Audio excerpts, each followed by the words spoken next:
Hi hello friends, welcome back to my channel. ನಾನು ನಿಮ್ಮ Pramila. Friends, ಇವತ್ತು ನಾನು ಕಾಕೆ ಸೊಪ್ಪು ಕೊಯ್ಯಕ್ಕೆ ಬಂದಿದ್ದೀನಿ. ಹಬ್ಬ ನಿಂತ್ಕೊಳ್ಳೋಕ್ಕಾಗ್ತಾ ಇಲ್ಲ, ಅಷ್ಟು ಸೊಳ್ಳೆ ಕಚ್ತಾ ಇದ್ದಾವೆ. ನೋಡೋಣ ಬನ್ನಿ, ಕಾಕೆ ಸೊಪ್ಪನ್ನ ಹೆಂಗೆ ಐಡೆಂಟಿಫೈ ಮಾಡಬೇಕು ಅಂತ ಹೇಳಿ. ನೋಡಿ, ಇದೇ ಕಾಕಿ ಸೊಪ್ಪು, ಗಣಿಕೆ ಸೊಪ್ಪು ಅಂತಲೂ ಅಂತಾರೆ. ನೋಡಿ, ಎಳೆದೈತೆ, ಕುಡಿ ಚೂಟ್ಕೋಬೇಕು. ಈ ಸೊಪ್ಪನ್ನ ಈಸಿಯಾಗಿ ಐಡೆಂಟಿಫೈ ಮಾಡೋದು, ಈ ಥರ ಅಗುಲ ಎಲೆ ಇರ್ತೈತೆ, ಹಾಗೆ ಇದ್ರ ಬುಡದಾಗೆ ಸಣ್ಣ ಕೊಂಚಲು ಕಾಯಿ ಹೂವು ಬಿಟ್ಟಿರ್ತವೆ. ಇದು ಸೀಸನ್ ಆಗಿರೋದ್ರಿಂದ ಎಳೆದೈತೆ. ಇದನ್ನು ದಂಟು ಸಹ ನಾವು ಈ ಥರ ನೋಡಿ, ಈ ಥರ ಕಿತ್ಕೋಬೋದು. ನೋಡಿ, ಇದೆ ಕಾಕಿ ಸೊಪ್ಪು. ಕುಡಿಯಕ್ಕೆ ಕೊಯ್ಕೋಬೇಕು. ಫುಲ್ ಎಳೆದೈತೆ, ಕೊಯ್ತಾ ಇದ್ದೀನಿ.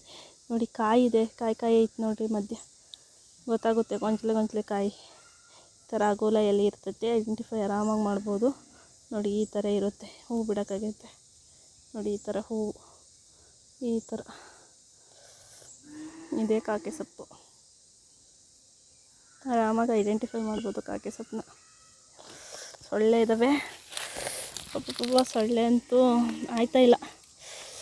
ಫುಲ್ ಎಳೆದೈತೆ, ಮಳೆ ಬಂದಿತ್ತು, ಅದಕ್ಕೂ ಕುಡಿ ಎಳೆದ.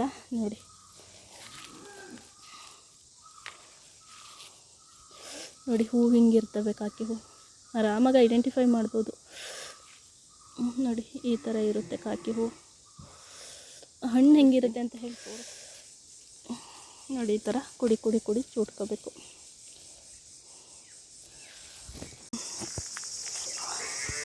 ನೋಡಿ ಫ್ರೆಂಡ್ಸ್, ಐಡೆಂಟಿಫೈ ಮಾಡೋದು ಹೆಂಗೆ ಅಂದರೆ, ನೋಡಿ, ಹೂವು ಬಿಟ್ಟೈತೆ. ಹೂವು ಕಾಕೆ ಸೊಪ್ಪು ಒಂದೊಂದು ಹೂವು ಬಿಡಲ್ಲ, ಎಳೆ ಇರ್ತವೆ. ಈ ಥರ ಗೊಂಚಲು ಇರ್ತವೆ. ಈ ಥರ ನೋಡಿ, ಐಡೆಂಟಿಫೈ ಆರಾಮಾಗಿ ಮಾಡ್ಬೋದು. ನೋಡಿ ಫ್ರೆಂಡ್ಸ್, ಈ ಥರ ಗೊಂಚಲಾಗಿ ಕಾಯಿ ಬಿಡುತ್ತೆ. ಹಣ್ಣಾದವಾಗ ಇದು ಕಪ್ಪು ಕಲರಲ್ಲಿ ಇರುತ್ತೆ. ಫುಲ್ ಹಣ್ಣಾದವಾಗ ತಿಂದರೆ ರುಚಿ ಅನಿಸುತ್ತೆ. ಸ್ವಲ್ಪ ಡಾರೆ ಹಣ್ಣು ಅಂತಾರಲ್ಲ, ಆ ಥರದವು ತಿಂದರೆ ಕಹಿ ಅನಿಸುತ್ತೆ. ಹಣ್ಣನ್ನು ಸಹ ತಿನ್ಬೋದು. ಈ ಸೊಪ್ಪು ತುಂಬ ಆರೋಗ್ಯಕ್ಕೆ ಒಳ್ಳೆಯದು ಅಂತಲೇ ಹೇಳ್ಬೋದು. ಇದನ್ನು ಆರಾಮಾಗಿ ಐಡೆಂಟಿಫೈ ಸಹ ಮಾಡ್ಬೋದು. ನೋಡಿ, ನಾನು ಇನ್ನೊಂದು ಸಾರಿ ಸೋಸ್ಕೊತಾ ಇದ್ದೀನಿ. ನೋಡಿ, ಈ ಥರ ಗೊಂಚಲಾಗಿ ಕಾಯಿ ಇರುತ್ತೆ. ಈ ಸೊಪ್ಪಿಂದ ಸಾಂಬಾರು, ಪಲ್ಯ ಎಲ್ಲ ಮಾಡ್ಬೋದು. ನಾನಿವತ್ತು ಪಲ್ಯ ಮಾಡೋದು ಹೇಗೆ ಅಂತ ಹೇಳಿ ತೋರಿಸ್ಕೊಡ್ತಾ ಇದ್ದೀನಿ. ಇದು ಸ್ವಲ್ಪ ಕಹಿ ಇರುತ್ತೆ, ಆದರೂ ಕಹಿ ಇದ್ರೂ ಆರೋಗ್ಯಕ್ಕೆ ತುಂಬ ಒಳ್ಳೆಯದು ಅಂತಲೇ ಹೇಳ್ಬೋದು. ಈ ಸೊಪ್ಪನ್ನ ಸೋಸ್ಕೊಂಡು ಹೆಚ್ಕೊಂಡು ತೊಳ್ಕೊಂಡು ಇಟ್ಕೊಂಡಿದ್ದೀನಿ. ನೋಡಿ, ಈ ಥರ ಹೆಚ್ಚಿದ್ರಾಗ ತುಂಬ ಚಿಕ್ಕಕ್ಕೆ ಹೆಚ್ಚಬೇಕು ಅನ್ನೋದೇನು ಇರಲ್ಲ. ಇದು ಎಳೆದಿರೋದ್ರಿಂದ ನೋಡಿ, ಒಂದು ಬಾಣಲೆ ಇಟ್ಕೊಂಡು ಎಣ್ಣೆ ಹಾಕ್ಕೊಂಡು, ಎಣ್ಣೆ ಕಾದ್ಮೇಲೆ ಸಾಸಿವೆ ಹಾಗೆಯೇ ಜೀರಿಗೆನ ಹಾಕ್ಕೊತಿದ್ದೀನಿ. ಸಾಸಿವೆ ಜೀರಿಗೆ ಚಟಪಟ ಅಂದಮೇಲೆ ಬೆಳ್ಳುಳ್ಳಿನ ಇಟ್ಕೊಂಡಿದ್ದೆ, ಅದನ್ನು ಹಾಕ್ಕೊಳ್ತಾ ಇದ್ದೀನಿ. ಬೆಳ್ಳುಳ್ಳಿ ಸ್ವಲ್ಪ ಜಾಸ್ತಿನೇ ಇರಲಿ. ಬೆಳ್ಳುಳ್ಳಿ ಜಾಸ್ತಿ ಇದ್ದರೆ ತುಂಬ ಚೆನ್ನಾಗಿ ಅನಿಸುತ್ತೆ. ಇದೆಲ್ಲ ಫ್ರೈ ಆಗಬೇಕು, ಚೆನ್ನಾಗಿ ಹಸಿ ವಾಸನೆ ಹೋಗೋವರೆಗೂ ಫ್ರೈ ಆಗಬೇಕು. ನಾನಿಲ್ಲಿ ಕರಿಬೇವು ಸೊಪ್ಪನ್ನ ಹಾಕ್ಕೊತಾ ಇದ್ದೀನಿ. ಕರಿಬೇವು ಸೊಪ್ಪು ಹಾಕ್ಕೊಳ್ಳೋವಾಗ ತುಂಬ ಹುಷಾರಾಗಿರಬೇಕು, ಮುಖಕ್ಕೆ ಸುಡಿಯೋ ಚಾನ್ಸಸ್ ಇರುತ್ತೆ. ಅದಕ್ಕೋಸ್ಕರ ಹಸಿ ಕರಿಬೇವು ಸೊಪ್ಪು ಹಾಕ್ತಿದ್ದೀವಿ ಅಂತ ಅಂದರೆ ಸ್ವಲ್ಪ ದೂರದಲ್ಲೇ ಇರಬೇಕು. ಆಮೇಲೆ ನಾನಿಲ್ಲಿ ಚಿಲ್ಲಿನ ಹಾಕ್ಕೊತಾ ಇದ್ದೀನಿ. ನಾನಿಲ್ಲಿ ಒಣ ಮೆಣಸಿಕಾಯಿನ ಹಾಕ್ಕೊತಾ ಇದ್ದೀನಿ. ಹಸಿಮೆಣಸಿಕಾಯಿ ಸಹ ಹಾಕ್ಕೋಬೋದು. ಹಳ್ಳಿಗಳ ಕಡೆ ಹಸಿಮೆಣಸಿಕಾಯಿ ಸಿಗೋದು ತುಂಬ ಕಡಿಮೆ. ಸೂಜಿ ಮೆಣಸಿನೂ ಖಾಲಿ ಆಗಿಬಿಟ್ಟಿದೆ. ಸೊ ನಾನು ಅದಕ್ಕೋಸ್ಕರ ಒಣಮೆಣಸಿಕಾಯಿ ಹಾಕ್ಕೊತಾ ಇದ್ದೀನಿ. ಅದೆಲ್ಲನೂ ಹಸಿ ವಾಸನೆ ಹೋಗೋವರೆಗೂ ಫ್ರೈ ಆದಮೇಲೆ ನಾನಿಲ್ಲಿ ಈರುಳ್ಳಿನ ಹಾಕ್ಕೊತಾ ಇದ್ದೀನಿ. ಈರುಳ್ಳಿನೂ ಸ್ವಲ್ಪ ಜಾಸ್ತಿ ಬೇಕಾಗುತ್ತೆ. ನಾವು ಎಷ್ಟೇ ಸೊಪ್ಪೊಂದು ಪಲ್ಯ ಮಾಡಿದರೂ ಅದು ಬೇದವಾಗ ಸ್ವಲ್ಪನೇ ಆಗುತ್ತೆ. ಅದಕ್ಕೋಸ್ಕರ ಈರುಳ್ಳಿನ ಒತ್ತಾಗಿ ಹಾಕ್ಕೋಬೇಕು. ಆಮೇಲೆ ನಾನಿಲ್ಲಿ ಕೊತ್ತಂಬರಿ ಹಾಕ್ಕೊತಾ ಇದ್ದೀನಿ, ಕಾಡು ಕೊತ್ತಂಬರಿ ಹಾಕ್ಕೊತಾ ಇದ್ದೀನಿ. ನೋಡಿ, ಹಳ್ಳಿಗಳ ಕಡೆ ಕೊತ್ತಂಬರಿ ಸೊಪ್ಪು ಸಿಗೋದಿಲ್ಲ. ಕಾಡು ಕೊತ್ತಂಬರಿ ಆದರೆ ಹೇರಳವಾಗಿ ಸಿಗುತ್ತೆ. ಸೊ ಕಾಡು ಕೊತ್ತಂಬರಿನ ನಾನು ಹಾಕ್ಕೊತಾ ಇದ್ದೀನಿ. ಆಮೇಲೆ ತೊಳೆದಿಟ್ಕೊಂಡಿರೋಂಥ ಸೊಪ್ಪನ್ನ ಹಾಕ್ಕೊತಾ ಇದ್ದೀನಿ.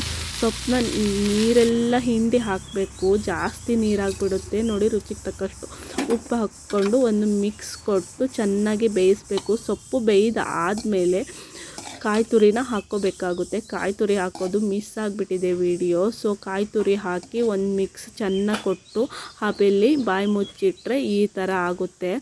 ನಾವು ಕಾಯಿ ತುರಿನ ನೀರೆಲ್ಲ ಇಂಗಬೇಕು, ನೀರೆಲ್ಲ ಫುಲ್ ಇಂಗಬೇಕು, ನೀರಾಗುತ್ತೆ ಬೇಯಕ್ಕಿಟ್ಟವಾಗ ಸೊಪ್ಪು. ನೀರೆಲ್ಲ ಫುಲ್ ಆದಮೇಲೆ ನಾವಿಲ್ಲಿ ಕಾಯಿ ತುರಿನ ಹಾಕಬೇಕಾಗುತ್ತೆ. ನೀರಲ್ಲೇ ಕಾಯಿ ತುರಿ ಹಾಕಿದರೆ ಚೆನ್ನಾಗಿರಲ್ಲ. ಸೊಪ್ಪು ಫುಲ್ಲು ಬೆಂದಾದಮೇಲೆ ಸೊಪ್ಪು ಹುಡಿ ಆಗಬೇಕು, ಆವಾಗ ನಾವಿಲ್ಲಿ ಕಾಯಿ ತುರಿನ ಹಾಕಬೇಕಾಗುತ್ತೆ.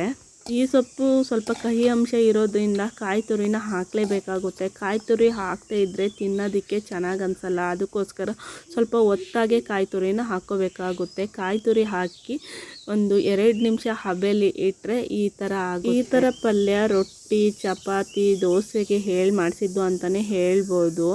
ಅನ್ನಕ್ಕೂ ಸಹ ಸೈಡಾಗಿ ಉಪಯೋಗ ಮಾಡ್ಬೋದು. ತಂಬಳಿ, ಆಮೇಲೆ ರಸಮ್ಮು, ಈ ಥರ ಸಾಂಬಾರು ಮಾಡಿದವಾಗ ಇದನ್ನು ಸೈಡಾಗಿ ಯೂಸ್ ಮಾಡ್ಬೋದು. ಇಲ್ಲ ಅಂತ ಅಂದರೆ ಸೊಪ್ಪು ಸಿಕ್ಕಿದೆ, ಅದು ತುಂಬ ಆರೋಗ್ಯಕ್ಕೆ ಒಳ್ಳೆಯದು, ಅದಕ್ಕೋಸ್ಕರ ಈ ಥರ ಪಲ್ಯ ಮಾಡಿಕೊಂಡು ಹಾಗೇನಾದರೂ ತಿನ್ಬೋದು. ಸೊಪ್ಪು ಮಾತ್ರ ಆರೋಗ್ಯಕ್ಕೆ ತುಂಬ ಅಂದರೆ ತುಂಬ ಒಳ್ಳೆಯದು ಅಂತ ಹೇಳ್ತಾ ಇವತ್ತಿನ ವಿಡಿಯೋನ ಮುಗಿಸ್ತಾ ಇದ್ದೀನಿ. ಈ ವಿಡಿಯೋ ನಿಮಗೆ ಇಷ್ಟ ಆಗಿದ್ದರೆ ನನ್ನ ಚಾನಲ್ನ ಸಬ್ಸ್ಕ್ರೈಬ್ ಮಾಡಿ, ಲೈಕು ಕಮೆಂಟು ಶೇರು ಮಾಡಿ. ಟಾಟಾ ಬಾಯ್ ಬಾಯ್. ನೆಕ್ಸ್ಟ್ ವಿಡಿಯೋದಲ್ಲಿ ಮೀಟ್ ಮಾಡೋಣ. Take care friends.